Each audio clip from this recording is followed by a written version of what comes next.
This is Gadgets Magazine TV, and here's the latest news.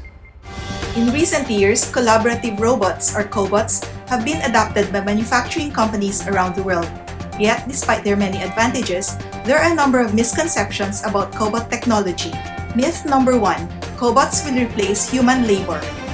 A common belief is that automation or robots will steal jobs. In the case of cobots, this is not true. Cobots can perform the tiring and repetitive tasks, so humans are free to take on better roles.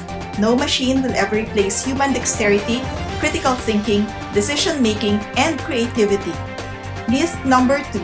Robotics automation is for complex, large-scale operations. Manufacturers see robots as large contraptions used in assembly lines.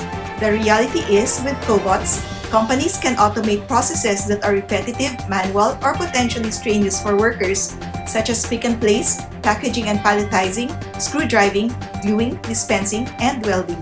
Myth number 3. It's a hassle to implement and maintain robots.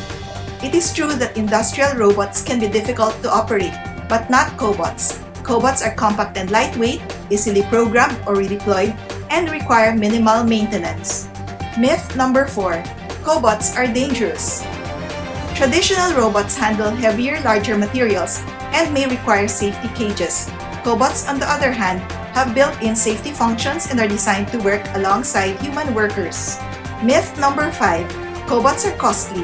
Yes, robots can be expensive, but for cobots, upfront costs are usually cheaper than traditional robots, and its payback period can be as short as 12 months.